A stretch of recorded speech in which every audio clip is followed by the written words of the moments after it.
E neste sábado, 5 da tarde, Flamengo e Nova Iguaçu vão decidir o Campeonato Carioca. Será o primeiro jogo. O segundo, no outro domingo, às 5 da tarde. E no meio de semana, na terça-feira, o Flamengo vai estrear na Libertadores da América. Aliás, será o primeiro time brasileiro a jogar por esta fase de grupos da Libertadores contra o Milionários lá em Bogotá, 7 da noite, horário de Brasília. E aqui nesse vídeo, nós vamos comentar exatamente essa decisão e elementos que podem influenciar nesse jogo e vão basear o comentário que eu vou fazer. O primeiro deles, por favor, meu amigo Betão Tricolor, que me mandou essa foto que eu vou mostrar agora para vocês. Coloca aí na tela, Betão. Veja só, essa é uma publicação feita pela jornalista Raíssa Simplício. Um abraço e um beijo carinhoso para a Raíssa.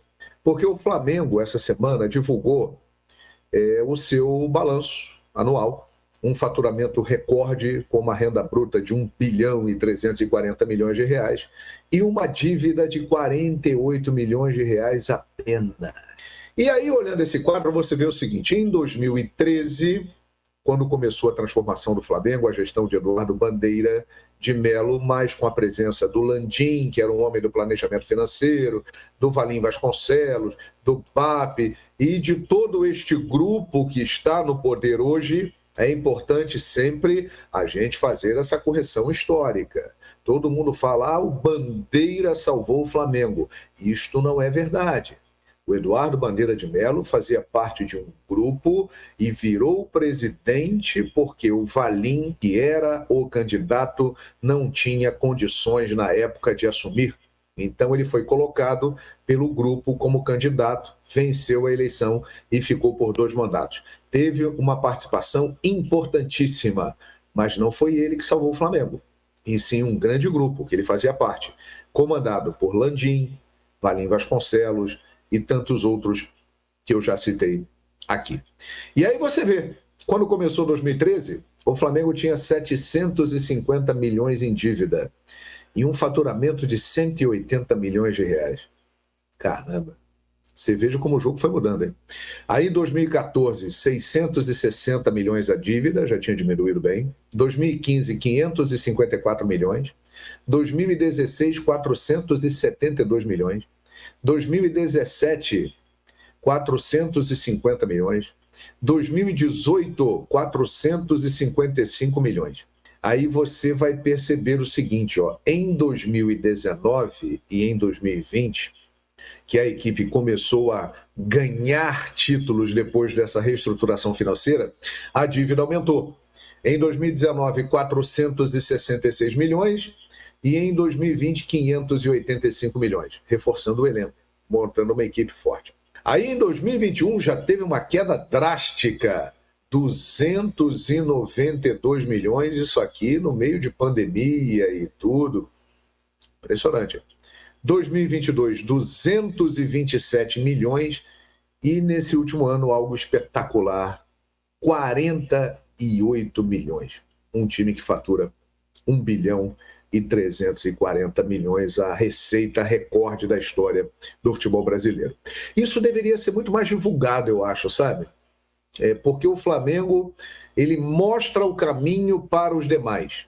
Vamos usar a força da nossa torcida, capitalizando os recursos, fazendo uma administração séria, competente, para usufruir disso, gerar dinheiro, virar uma máquina de fazer dinheiro, pagar as dívidas como ficou de 2013 até 2018, exclusivamente fazendo isso, e depois, gradativamente, foi usufruindo de uma melhor situação financeira até chegar nesse momento num patamar impensável.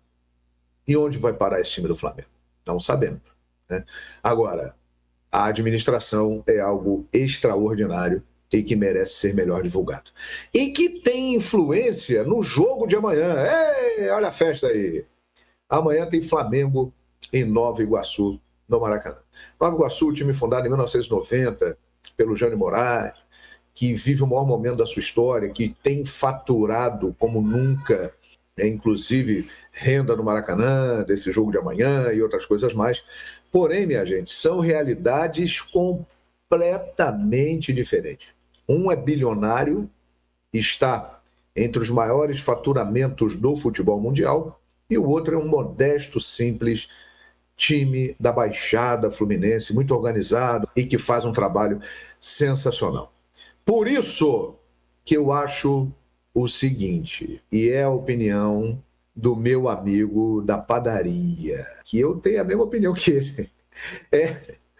O pessoal da padaria é o maior barato, né? Porque a voz do povo é a voz de Deus. E aí, o que rolou? O Edgar, da padaria do Campinho, ali da região de Magé e tal, ele virou para o nosso amigo Betão Tricolor e falou o seguinte: ô Betão, se o Flamengo quiser e levar a sério, a final acaba neste sábado. E aí o Flamengo vai ter o jogo da Libertadores no meio de semana, terça-feira, contra o Milionários, lá em Bogotá. E aí, na semana que vem, coloca um time em reserva para poder jogar na outra semana a segunda partida da Libertadores em casa contra o Palestino. E aí o Betão conversou comigo, contou essa história e eu fiquei pensando, cara, é isso mesmo. Para o Flamengo, é estratégico esse jogo de amanhã.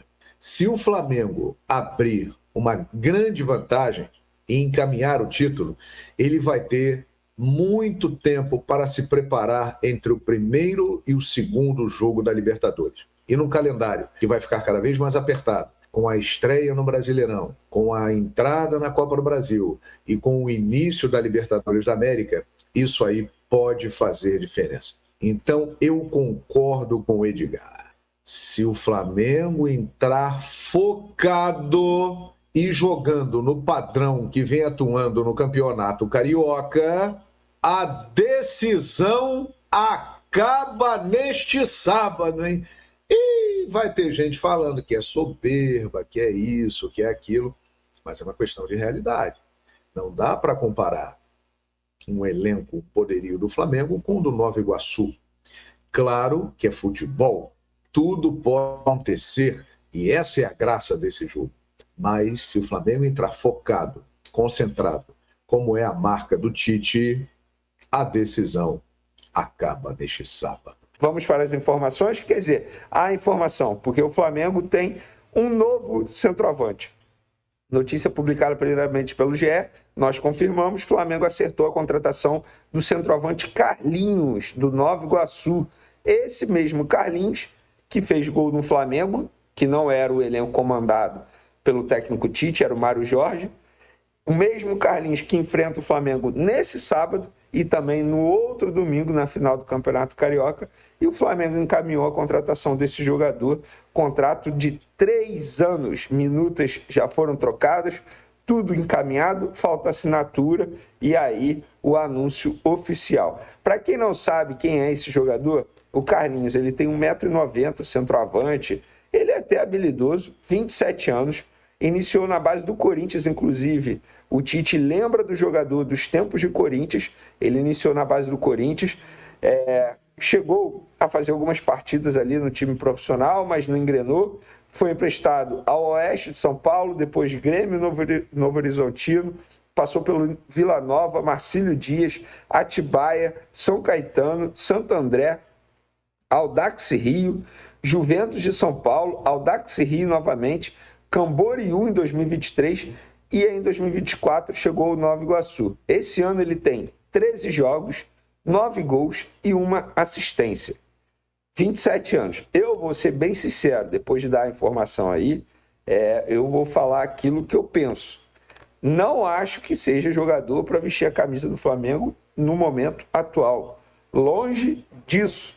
Mas o jogador pode chegar e calar minha boca. Ele mostrou que é habilidoso. No jogo contra o Vasco, no primeiro jogo contra o Vasco na semifinal, achei até, digamos assim, ele um pouco prepotente nas finalizações. Soberbo, sabe? Podendo fazer gol, querendo dar cavadinha, perdendo muitas oportunidades. É um jogador que tem até o potencial, mas ele nunca jogou exceto o Corinthians, time que ele começou, mas os demais clubes, com todo respeito aos demais clubes, não são time grandes aqui no cenário do futebol brasileiro. Pelo contrário.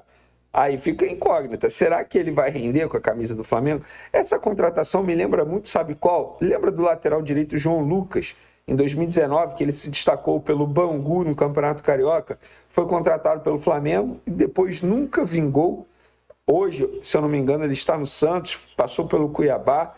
Eu não vejo o Carlinhos como jogador para vestir a camisa do Flamengo.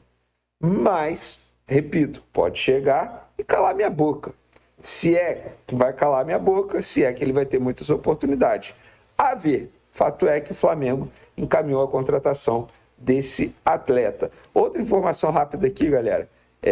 Flamengo veta primeira proposta da Adidas por renovação contratual. Segundo o site Coluna do Fla. Fla, de olho no mercado, busca receber mais em novo contrato. A informação que eu tenho sobre o Flamengo e a Adidas, que a renovação está próxima de acontecer.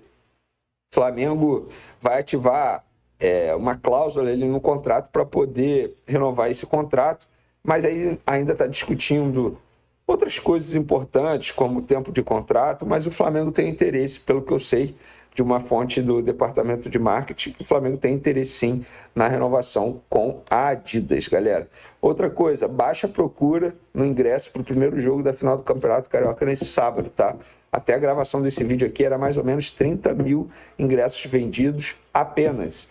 E eu tô gravando esse vídeo 11 horas da noite praticamente, 10h58 da noite, de sexta para sábado. Então, enfim, baixa a procura, vamos ver se nesse sábado aí a procura vai aumentar. Boa tarde, nação rubro-negra! Chegou o grande dia. Hoje tem Flamengo passando na sua telinha em pleno Maracanã lotado. Lembrando que os ingressos ainda não estão esgotados. Então, para vocês flamenguistas que ainda não adquiriram o ingresso, corram lá, vai no site, compre o ingresso de vocês e vão apoiar o Flamengo, porque o Flamengo hoje vai fazer de tudo para sacramentar assim esse título hoje. Tem que fazer o resultado hoje para que terça-feira, quando o Flamengo possa jogar na Libertadores, jogue um time descansado, para que no outro domingo, quando o Flamengo realmente jogar a decisão contra o Nova Iguaçu, o técnico Tite possa colocar alguns jogadores que não vêm atuando diariamente com a camisa do Flamengo.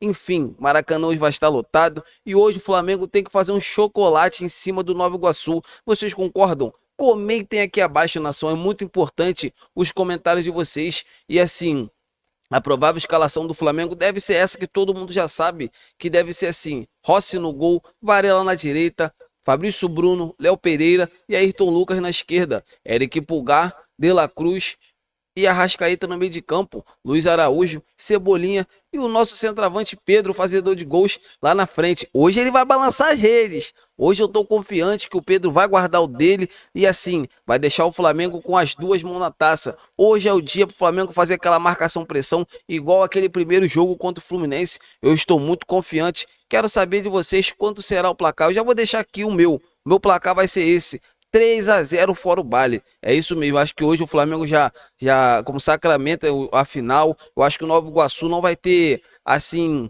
forças para segurar o Flamengo dentro de campo, sabe? O Flamengo vem crescendo cada vez mais e essa semana aí o Tite pegou pesado, treinou muito, sabe? Consertou alguns erros que a equipe rubro-negra, né, comete durante o jogo, que é super normal. Enfim, eu tô muito confiante nessa vitória e vamos pra cima deles com tudo. Galerinha que está chegando aqui no canal pela primeira vez e não é inscrito, já se inscreva no canal, galera. É só clicar nesse botão vermelho aqui abaixo, é de graça, não paga nada. E também me diga de qual cidade do Brasil vocês estão vendo esse vídeo top, que eu prometo responder a todos vocês. Antes de finalizar esse vídeo, eu quero falar sobre o negócio fechado que o Flamengo fez em cima do atacante Carlinhos do Nova Iguaçu. É isso mesmo, galera. O rubro-negro sacramentou, anunciou a contratação do centroavante Carlinhos para disputar a vaga ali com o atacante Pedro, tendo em vista que o Gabigol está suspenso e não se sabe que dia o Gabigol vai voltar a jogar e não se sabe ainda se o Flamengo vai conseguir pegar o efeito suspensivo do nosso camisa 10, e assim o Flamengo foi rápido no mercado, contratou o atacante Carlinhos. É um jogador de 27 anos, é um jogador de 1,90 m, muito alto, sabe, tem um cabeceio muito forte, ele tem, assim, quase as mesmas características do Pedro, e é o centroavante que o Tite realmente gosta, que é aquele centroavante que prende o zagueiro dentro da área, sabe, a bola quando passa ali na frente, é aquele cara do último toque, é o cara, sabe, o finalizador. É isso que o Tite gosta, do finalizador. O Gabigol, ele é atacante, mas o Gabigol ele pode atuar em outras posições. E o Tite não, o Tite gosta desse centroavante, tendo em vista que já tem 2 pontas direto. Tem um meia que chega muito na área, pisa muito na área. Então o Flamengo tem que ter um jogador ali, plantado na área, para segurar os zagueiros, para trombar com os zagueiros. Ele é muito trombador. O Carlinhos já passou por diversos clubes, começou sua carreira no Corinthians, rodou por diversos clubes de menor expressão, enfim. Alô, Carlinhos, todo sucesso do mundo, sabe? Você merece, você é um cara humilde, você é um cara trabalhador, tá fazendo um campeonato estadual espetacular com a camisa do Nova Iguaçu, então nada mais merecido do que você ser o novo centroavante do Flamengo. Vale lembrar que o Vasco e o Atlético Mineiro também estava atrás do jogador, mas o Marcos Braz foi lá, foi rápido e sacramentou essa negociação. Foi um aval do Tite. O Tite deu sinal positivo para esse acerto. Então é isso, galera. Eu tô indo nessa. Saudações rubro-negras. Fiquem com Deus.